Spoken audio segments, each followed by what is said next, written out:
Bom dia, meninos! Pessoal, na aula de hoje, nós vamos começar a falar sobre a função afim, que é também conhecida como a função do primeiro grau. Na verdade, não é bem começar a falar, porque a gente já falou um bocado dela ao longo das nossas aulas, né? Inclusive, na última aula de Renem. Na última aula de Renem, a gente comentou sobre função do primeiro grau. Além de tudo, você trabalhou muito com isso no ano passado. Então, aqui é praticamente a gente relembrar aquilo que você já viu. Esse conteúdo novo, ele está no módulo 4. Em relação a conteúdos a serem vistos, a gente já fechou o módulo 3, que é o que vai cair na sua V1. Mas não se estresse, esse conteúdo especificamente vai ficar para a nossa próxima AV1. Tá bom? Mas tudo que a gente vai ver aqui está relacionado a funções, aquilo que eu estou cobrando na sua AV3. Então, assista essa aula, assim, já como se você estivesse fazendo uma revisão para o conteúdo da prova, tá bom? E não se preocupe que na aula da semana que vem vai ser só revisão. Eu vou começar a nossa aula com um probleminha muito atual. Vamos lá, será que você consegue pensar sobre o que eu estou falando? Vamos ver. Ana, costureira, deixou de trabalhar devido à quarentena e se viu em uma complicada situação financeira. Decidiu, então, utilizar alguns tecidos que já tinha em seu estoque para produzir máscaras que podem ser utilizadas como proteção para evitar a contaminação pelo Covid-19. Ana resolveu fazer alguns cálculos para determinar qual seria o seu lucro com a venda das máscaras. Para tanto, ela precisou calcular qual era o seu gasto diário. Ela descobriu que em um dia de trabalho, ela tem um gasto de R$21, levando em consideração gastos fixos como energia, por exemplo. Se ela pretende vender cada máscara por R$5, qual será o seu lucro ou prejuízo com a venda de uma máscara? E de 2, e de 3 máscaras, e de 100 máscaras. Qual sentença matemática pode representar o cálculo que determina o lucro de Ana? A partir de quantas máscaras vendidas, Ana tem lucro? Vamos lá? Pega o seu caderno, pega um lápis e borracha, tenta responder para mim. Esses cálculos são bem simples. Tenho certeza que você consegue me responder isso muito rapidamente. E aí, já pensou? Vamos ver. Se a gente chamar, por exemplo, de Y, o lucro que a Ana vai ter. Vamos ver como fazer esse cálculo para uma máscara? Bom, com uma máscara ela vai estar ganhando R$5, mas ela gastou R$21 na fabricação, né? No processo. Essa do coronavírus. Exatamente. Não é da aula. Não, mas a minha aula fala do coronavírus. É tudo certo. Então, se a gente faz 5 menos 21, olha só, a Ana está tendo prejuízo. Ela está perdendo R$15, não compensou. E se fossem 2 máscaras? 2 máscaras, cada uma custa R$5, não é? Então, 2 vezes 5, menos aquele gasto fixo de R$21, né? 2 vezes 5 é 10, 10 menos 21, opa, menos 11. Ela continua tendo prejuízo, né? 3 máscaras, já pegou a ideia? 3 máscaras, cada máscara é 5, né? 3 vezes 5, 15, menos 21, 15 menos 21, menos 6, prejuízo ainda. Agora que você já conseguiu seguir a ideia, e se forem as 100 máscaras? Bom, 100 máscaras, cada uma saindo a R$5, 100 vezes 5, menos 21, multiplicando temos 500 menos 21. 500 menos 20, 480, menos 1, 479. Opa, agora ela teve um lucro bacana, né? Nesse dia aqui, com 100 máscaras, ela ganhou R$479. Mas eu te fiz mais perguntas. Eu te pedi para tentar escrever uma sentença matemática que representasse o cálculo do lucro. Vamos continuar tomando o Y como sendo o lucro e X como sendo o número de máscaras vendidas. A gente estava fazendo sempre 5 vezes o número de máscaras, né? R$5 vezes o número de máscaras. Temos, então, Y, o lucro, igual a 5 vezes X, o número de máscaras, menos 21.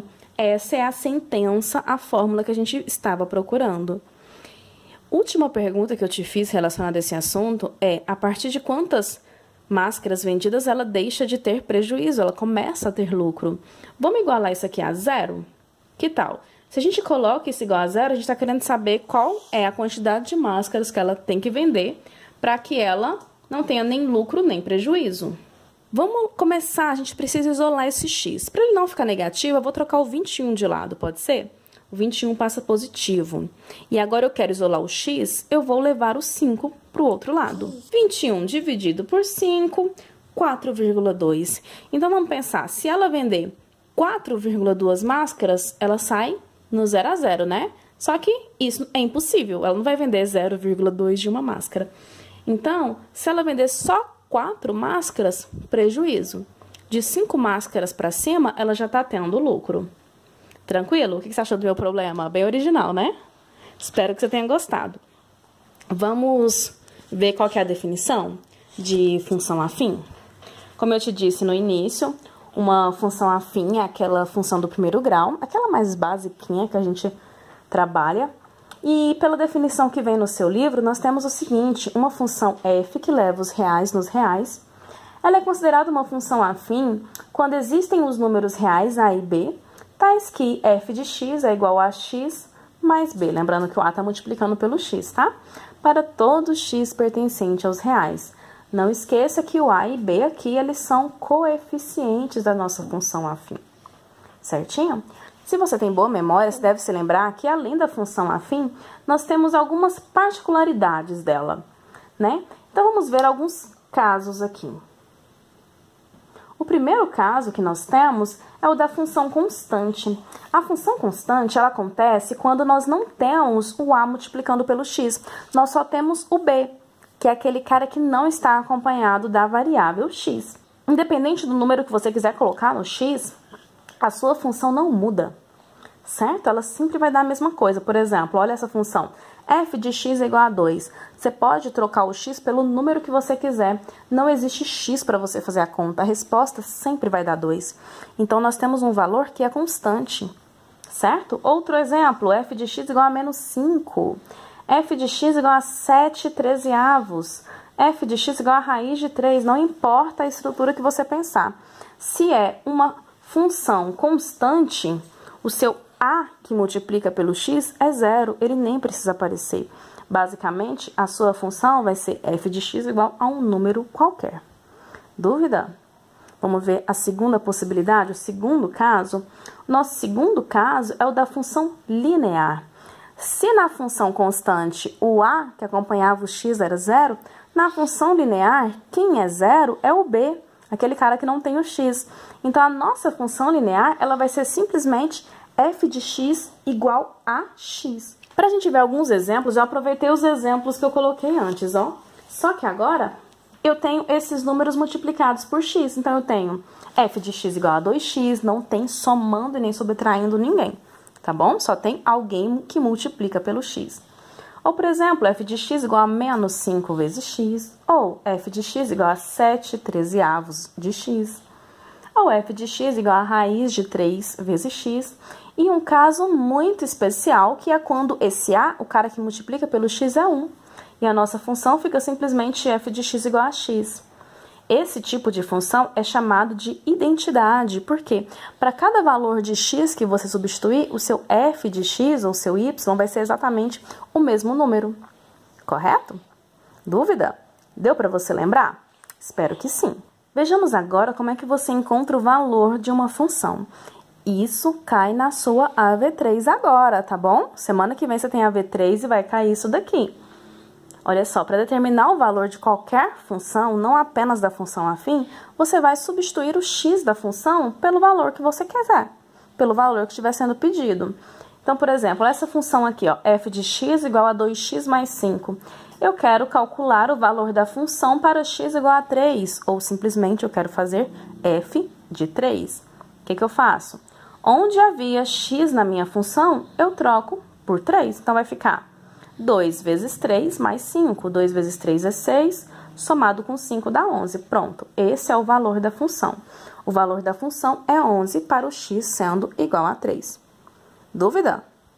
Espero que não. Se tiver problema, me conta lá no chat. Continuando, vai aparecer algumas questõezinhas para você que lembram um pouquinho do que a gente teve que fazer naquela aula do Enem, que é quando você conhece alguns valores de x e y e você está procurando determinar a lei de formação da função. Então, você vai seguir o seguinte princípio. A sua função, se ela é afim, se ela é do primeiro grau, ela é uma função do tipo f de x igual a x mais b. Pensa, concentra nessa estrutura, certo? Vamos fazer um exemplo. Nós temos aqui uma função em que f de 1 é 1 e f de 2 é 4. Olha só, lembra que quem está aqui dentro do parênteses é o x. Então, ó, aqui eu estou considerando f de 1, o meu x é 1. F de 2, o meu x é 2, certo? Vamos substituir o primeiro pontinho ali na nossa função. Ó, a função é f de x igual a x. Troquei o x por 1. Então, ficou f de 1 igual a vezes 1 mais b.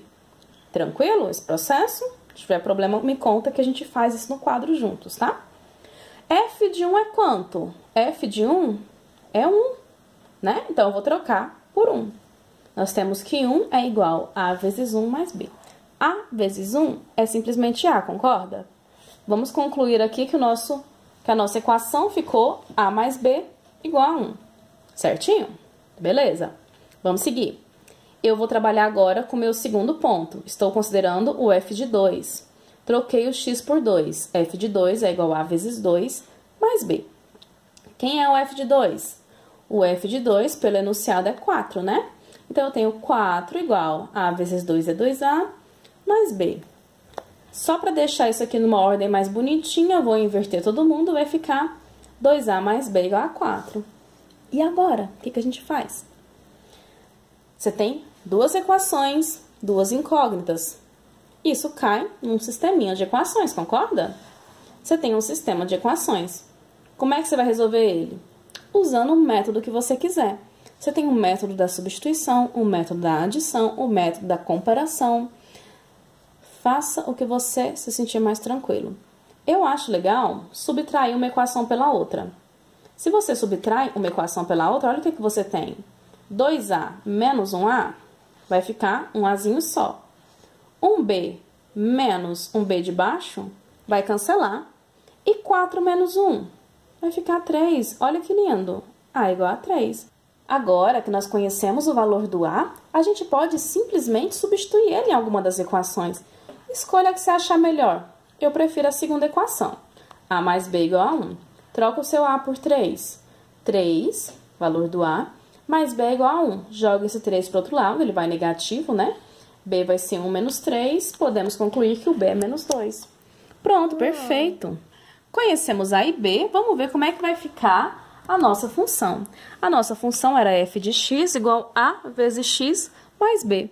O a é 3, o b é menos 2, né? Então, a nossa função ficou f de x igual a 3x menos 2. Dúvida? Problemas? Eu só fiz um exemplo desse porque eu acho que você já fez muito disso aí na sua vida. A gente vai ter mais alguns casos para a gente fazer no seu livro, tá bom? Então, vai dar para você relembrar bem. Vamos lá? Pega o seu módulo 4. Se você não pegou ele ainda, todas as questões estão aqui no vídeo. Então, não tem desculpa para não fazer. Tá bom? Vamos ver a primeira? Vamos lá para a página 3. Na página 3, nós temos aqui a primeira e a segunda questões que estão basicamente pedindo para você verificar que tipo de função é essa. Então, se você tiver dúvida, volta lá na definição, que estrutura que deve ter a minha função do primeiro grau. Quais são os elementos que a compõem? Analisando isso, você vai conseguir dizer na questão número 1 qual delas é uma função afim do primeiro grau. E quem é o coeficiente A, quem é o B. Analisa lá atrás na definição quem é que o A acompanha, onde é que aparece o B, que você vai conseguir responder aqui, certo? E na questão 2, você quer saber qual dessas funções é constante. Então, volta lá no nosso primeiro caso específico de função afim, que é a função constante. Facilmente você consegue analisar aqui e descobrir qual delas é constante ou não. Para começar, tá tranquilinho, né? Vamos continuar aqui na página 3? A gente tem a questão 3, que está te pedindo para você calcular o valor da função. Então, olha só. A de F. Na letra A, a gente quer saber o F de 0.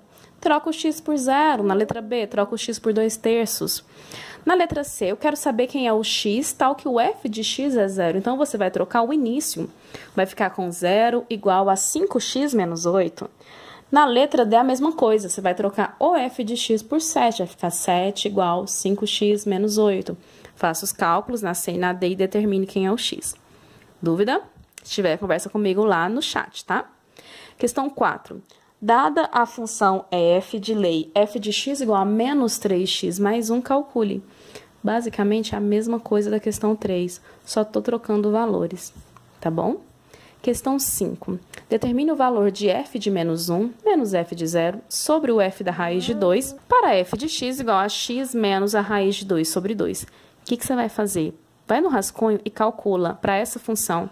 Troca o x por menos 1, troque o x por 0, troque o x pela raiz de 2. Fez esses 3 cálculos, pega os resultados e substitua nessa fração que ele pediu. Ok? Questão 6. Determine o valor de A para que se tenha f de 3 igual a 8 na função dada por f de x igual a x mais meio. Você vai trocar o x por 3 ou f de x por 8. A sua única incógnita é o A. Resolva a equação e determine o valor dele, certo? Ainda na página 3, nós temos a questão 7, que te dá uma função. Considere a função definida por f de x igual a menos 3x mais b. Sabendo que o f de menos 4/3 é igual a 10, determine o valor de b. Mesma coisa da questão 6, né? Você vai trocar o f de x por 10 e o x por menos 4/3. Você vai ficar com uma equação em que a única incógnita é o b, né? Fazendo continhas, aí você resolve essa equação, certo? Questão 8. Determine o valor de m para que a função de lei f de x igual 3 mais 7m seja constante e igual a 8. E você quer que ela seja igual a 8? Troca o seu f de x por 8. Se ela tem que ser constante, é porque todo mundo que está aparecendo dentro desse parênteses é o seu b. Resolva essa equação que você encontra quem é o valor do m, certo? Questão 9. Determine os valores de p e q para que a função j de lei, j de x igual p ao quadrado menos 1, que multiplicam por x, mais 2q menos 6 seja uma função identidade. Função identidade tem que cara? O a tem que ser 1, então p ao quadrado menos 1 tem que ser igual a 1. Resolve essa equaçãozinha.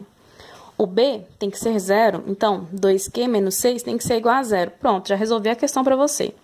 Resolve essas duas equações, tá? Questão 10. Escreva a lei de formação da função afim f de x igual a x mais b para situações abaixo. Volta lá no último exemplo que eu fiz antes de começar os exercícios do livro. Eu fiz exatamente o que essa questão 10 está querendo. Não vou te explicar passo a passo, porque eu já fiz essa explicação ao longo do vídeo. E para fechar, na página 4, nós temos 2 probleminhas. Primeiro, em certa cidade, a assinatura residencial de uma linha telefônica custa R$ 34,50 e dava direito à utilização de 100 minutos mensais. Ultrapassando essa cota, o consumidor pagaria 8 centavos por minuto excedente. Quanto o consumidor pagaria pela conta se utilizasse 82 minutos em um mês? E se utilizasse 300 minutos? Letra B. Um consumidor pagou R$ 52,90 pela conta telefônica. Quantos minutos esse consumidor utilizou? Letra C. Escreva a lei de formação da função que representa essa situação. O que eu recomendo? Começa pela letra C, faz a lei de formação e aí você resolve A e B. Vai ser mais rápido, tá? Letra D. Se em uma residência dessa cidade havia 3 linhas telefônicas, qual era o valor mínimo gasto com o telefone em um mês? E aí, vamos imaginar que o gasto foi 0, certo? Ele não gastou nem um minuto excedente. Quanto é que seria o valor? Pensa aí e me conta. Questão 12. Uma empresa de parafusos paga aos funcionários da produção R$ 1.080 fixos mais 2% em real sobre o total de parafusos produzidos por mês. Determine o salário de um funcionário que produziu 8.000 parafusos em um mês, a lei de formação que permite calcular o salário de um desses funcionários em função do número de parafusos produzidos. Também recomendo que você faça essa B antes. tá bom? O raciocínio delas é bem simples, é bem tranquilo. Não vou fazer para vocês agora, porque eu quero que vocês pensem um pouquinho nessa história. Mas a gente pode fazer juntos lá no nosso chat. Terminou de ver o vídeo? Me avisa no chat que eu fico lá esperando por vocês. Encontro com vocês no chat, tá certinho? Tchau, tchau!